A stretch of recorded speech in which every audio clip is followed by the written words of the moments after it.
En 2024, 50 tonnes de cocaïne ont été saisies. C'est le résultat de la lutte intensive contre le narcotrafic engagée sur le territoire terrestre et maritime. Dans la nuit du 3 au 4 avril dernier, 830 kilos de cocaïne ont encore été interceptés. En Guyane, le dispositif d'interception des mules a permis de réduire drastiquement les passages. Il faut toutefois voir dans l'organisation de ces prises le corollaire de l'augmentation de la production. Les chiffres sont alarmants et suscitent de vives inquiétudes pour les territoires français de la Caraïbe, particulièrement exposés compte tenu de leur position géographique. Il y a 2 semaines, une chaîne de télévision diffusait un reportage montrant en Guadeloupe un trafiquant bracelet électronique à la cheville poursuivant son trafic. Cela n'est pas tolérable. À 900 kilomètres de la France, Saint-Martin, la capitale haïtienne Port-au-Prince est en proie à des gangs dans tout porte à croire qu'ils sont soutenus et financés par des cartels de drogue. Localement, l'inquiétude, nous la partageons, est de voir la ville tomber aux mains des trafiquants car cela offrirait un point de passage facilité pour la drogue et les armes. Nous ne pouvons donc pas rester inactifs. La part des mineurs dans les rangs des gangs est évaluée à 30%. Nous ne pouvons pas demander à l'armée d'intervenir contre des enfants. Mais compte tenu de l'expertise de nos forces de police en matière de guérilla urbaine, comment pouvons-nous envisager d'aider Haïti pour ne pas laisser s'y créer un hub du narcotrafic? Pour vous répondre, la parole est au ministre d'État, ministre de l'Intérieur, M. Bruno Retailleau. Monsieur le Président, Mesdames, Messieurs les sénateurs, Madame la sénatrice Michèle Jacques, je l'ai souvent dit, les drogues les plus dures sont désormais disponibles partout, tout le temps et partout, bien entendu, dans nos territoires d'outre-mer.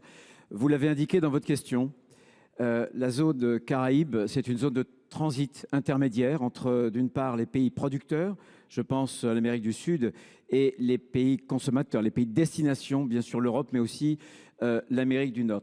Vous pointez la situation d'Haïti. Elle est absolument chaotique. Vous le savez parfaitement. Il y a plusieurs crises qui s'emboîtent, qui se potentialisent.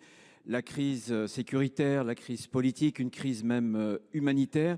Et ces vulnérabilités sont autant d'opportunités pour des gangs qui sont des gangs lourdement armés, qui sont ultra violents, et pour les narcotrafiquants.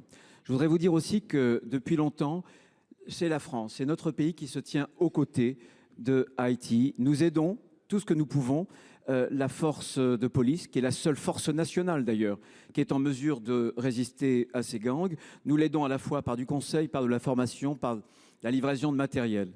Je voudrais vous dire, puisque votre question était précise, c'est que cette aide, on va l'accroître. C'est le sens de la rencontre entre le président de la République, c'était le 29 janvier, le président du Conseil de transition. Comment est-ce qu'on va l'accroître? Bien sûr, par l'expertise. Je veux vous dire que des éléments du RAID sont actifs et conseillent les forces de police haïtiennes, par la formation des policiers, là encore, par la livraison de matériel, de drones, par exemple, plus lourd encore, de véhicules blindés, parce que nous essayons de monter ce qui peut ressembler à notre modèle de l'OFAST avec le bureau de lutte contre la corruption, contre la drogue à Haïti. Mais ce que je veux vous dire très solennellement, c'est que la situation à Haïti est tellement mauvaise que la plupart des pays se sont retirés. Un pays, le nôtre, se tient debout aux côtés d'Haïti pour aider les Haïtiens dans cette situation vraiment chaotique.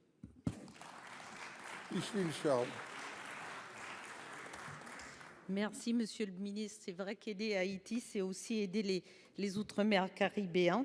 Et je sais que je peux compter sur votre détermination et sur celle de la France.